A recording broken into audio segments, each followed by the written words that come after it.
अस्सलाम वालेकुम, this is advocate Ahmed Ali Sheikh. और आज बड़ी एक अजीब सी खबर मिली है कि मजिस्ट्रेट साहब ने दोबारा आमिर लियाकत साहब की कब्र कुशाई का हुक्म दे दिया है।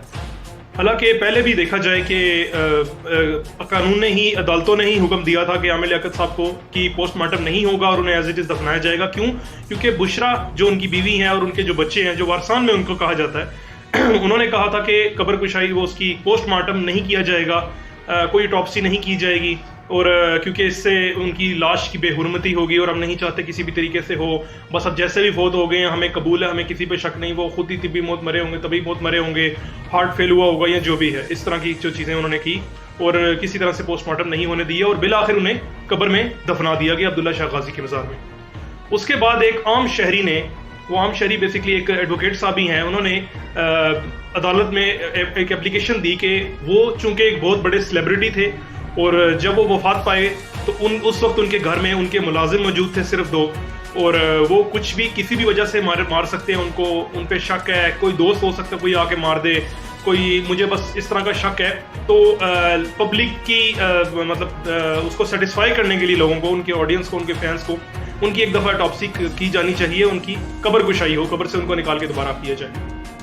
अदालत ने उनके दलाइल मान लिए, उनकी एप्लीकेशन मान ली और अब उनको हुक्म दिया है कि आमिर लियाकत साहब की कब्र कुशाई की जाएगी और उनकी कब्र से उनको निकाल के ऑटोप्सी की जाएगी। ये होगी पहली बात।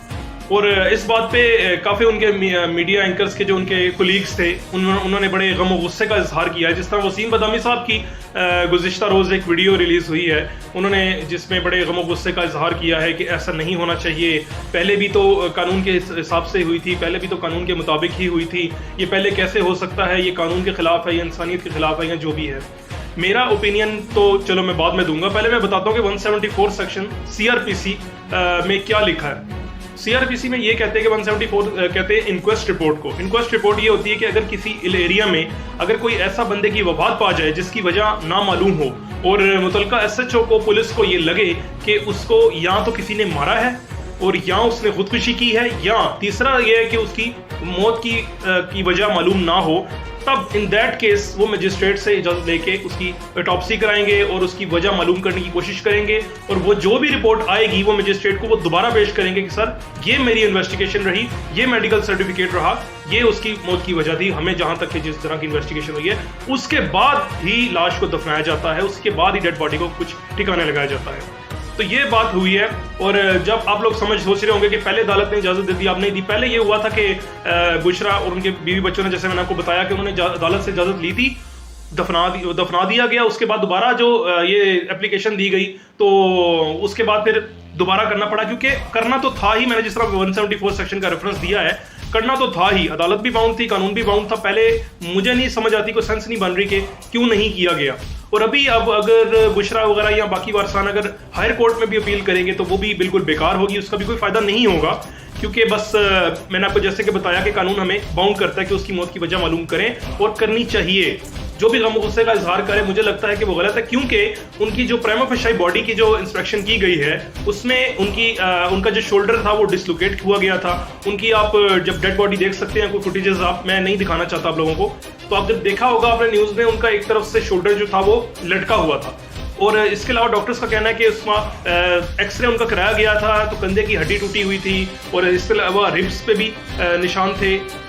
बार कुटाई के, या हो सकता है लड़ाई हुई हो या कुछ भी हो सकता है। तो इस वजह से उनकी मौत की वजह जानना ज़रूरी है। इस मौके पे आप बुशरा ने, उनकी जो बुशरा इकबाल है उनकी बेगम, उन्होंने ट्वीट की है कि लोगों से कहा है, इल्तिजा की है कि ये आप लोग चाहते हैं कि आप जो भी आमिर लियाकत साहब के फ़ैन थे, कि आप चाहेंगे कि आमिर लियाकत साहब की बॉडी के साथ इस तरह का सलूक किया जाए, क्योंकि उन्होंने फिर स्टेप्स बताए कि स्टेप्स क्या होता है। सबसे पहले उनकी बॉडी का एक्सरे किया जाता है, उसके बाद फिर उनके जिस्म के पार्ट्स निकाले जाते हैं, उनका जो दिमाग है उनकी खोपड़ी से निकाला जाएगा, रखा जाएगा, फिर वो इंस्पेक्शन की जाएगी इसमें कोई बुलेट तो नहीं है, और बाकी इंटरनल ऑर्गन्स के बारे में भी निकाल के देखेंगे कि इसमें कोई ब्लॉकेज आई है कि नहीं, उनके लंग्स देखा जाएगा कि वो ब्लैकिश हुए हैं या नहीं हुए, उससे उनकी वजह मालूम हो सकेगी कि उनका दम घुटने से ही वफात पाई है या कोई वाकई हार्ट फेल का कोई मसला था या क्या था। बहरहाल उन्होंने इसमें तो कोई शक नहीं, जो उन्होंने उनके पास कई हो सकता है राज हों, उन्होंने PTI छोड़ी थी, हो सकता है उन्होंने कोई ऐसे राज अपने सीने में दबाए हों जिससे इमरान खान साहब को ब्लैकमेल कर रहे हों, या किसी और शख्स से पंगा ले रहे हो, या कुछ हो, जायदाद का तनाज़ा हो सकता है, कुछ भी हो सकता है। तो वो बंदा अकेला रहता था, उसका कोई नहीं था, उसको मारना बड़ा आसान है। اچھا ایک اور آپ لوگوں کے علم میں اضافہ کروں کہ آج کل جو مارنا انسان کے لیے بڑا وہ گولیاں شولیوں کا زمانہ ختم ہو گیا کہ ٹارگٹ کلنگ ہوتی تھی کہ وہ آتے تھے گولیاں مار کے چلے جاتے تھے. آج کل کیا ہو رہا ہے؟ آج کل یہ ہوتا ہے کہ حامد میر صاحب نے ایک انٹرویو میں بتایا ہے کہ مجھے کسی بندے نے کہا کسی کی ایجنسی کے آدمی نے کہ آپ جب مسجد جاتے ہیں تو وہ جوتے اتار کے مسجد میں نہ جایا کریں. حامد میر صاحب نے کہا یہ کیا بات ہوئی؟ وہ کہتے ہیں کہ آپ جوتے اپنی گاڑی میں اتار کے جایا کریں کیونکہ ایک ایسی چھوٹی سی کوئی اکوپمنٹ کوئی اوزار کوئی ایسا تھا تیلا زہریلا کچھ بھی مٹیریل کو کیمیکل رکھ دیتے ہیں جو آپ جوتے پہنیں گے تو آپ ہلکی سی چبھن محسوس ہوگی جیسے کہ کوئی کانٹا چبھا ہے. آپ ادھر ادھر دیکھیں گے کچھ نظر نہیں آئے گا آپ چل پڑیں گے لیکن وہ جو کانٹا ہے وہ آہستہ آہستہ یا وہ جو چیز ہے وہ آہستہ آہستہ ٹریول کر کے آپ کے دل میں پہنچے گی اور وہ کچھ دیر بعد آپ کی طبیعت خراب ہو سکتی ہے اور آپ کی گھر جا کے ڈیتھ ہو جائے گی جس سے آپ کا نیچرل ڈیتھ ہی لگے گی. عمران خان صاحب نے بھی پچھلے دنوں جلسے میں کہا ہے کہ مجھے پتا ہے کہ ہارٹ اٹیک کی کوئی ایسی چیز ہوتی ہے جو انسان کو کھانے میں ملا دی جائے یا کس طرح ملا دی جائے تو پھر مجھے ہو سکتا ہے دے دیں اس لیے میری جان کو خطرہ ہے. جب پچھلے دنوں ان کے بیانات تھے. ایک اور مزے کی بات بتاؤں ایک اور طرح کا کیمیکل ہے جو آپ کے صرف سیل فون پہ سپرے کر دیا جاتا ہے اور جس طرح آپ یہ اٹھاتے ہیں وہ ٹچ کرتے ہیں اپنا موبائل تو وہ سارا جس طرح میکینزم میں نے آپ کو پہلے بتایا اسی طرح کہ آپ کا کیمیکل جو ہے وہ آپ کے ہاتھوں میں آ جائے گا اور ہاتھوں کے ذریعے باڈی کے اندر شفٹ ہو جائے گا. تو مارنے کے اس طرح کے بہت زیادہ طریقے ہیں جو کہ اٹاپسی کے بعد ہی کلیئر ہو سکتے ہیں واضح ہو سکتے ہیں اور پبلک جاننا چاہتی ہے عوام جاننا چاہتی ہے اور یہ ہونا بھی چاہیے. اور جہاں تک رہی بات اسلام کے بارے میں لوگ کر رہے ہیں تو مجھے نہیں لگتا کہ میری نظر سے تو ایسا کوئی نہیں یہ چیز گئی کہ ٹاپسی کرنا یا بعد میں قبر کشائی کرنا کسی طرح سے گناہ مانا جاتا ہے. بیسیکلی اسلام نے جو چیزیں منع کی ہیں وہ منع کرنے کے لیے کی ہیں.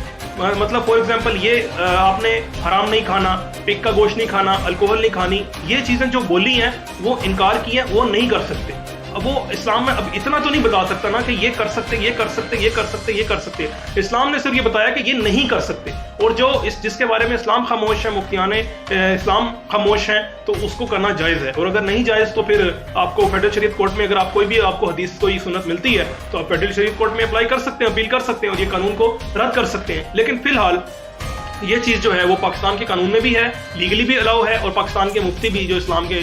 مفتی ہیں جو آفیشیل مفتی ہیں ویسے نہیں کوئی مسجدوں وغیرہ میں باقاعدہ پڑھے لکھے جنہوں نے کئی سال اپنی زندگیوں کے اس چیز میں لگا دیے اسلام میں اسلامی قانون کو پڑھنے کے لیے اسلامی حدیث پڑھنے کے لیے وہ باقاعدہ کہتے ہیں کہ اس چیز میں الاؤ ہے فی الحال. تو اب دیکھتے ہیں کہ آٹوپسی کے بعد کیا سچویشن واضح ہوتی ہے. تو اسی کے ساتھ مجھے اجازت دیجیے. اللہ حافظ.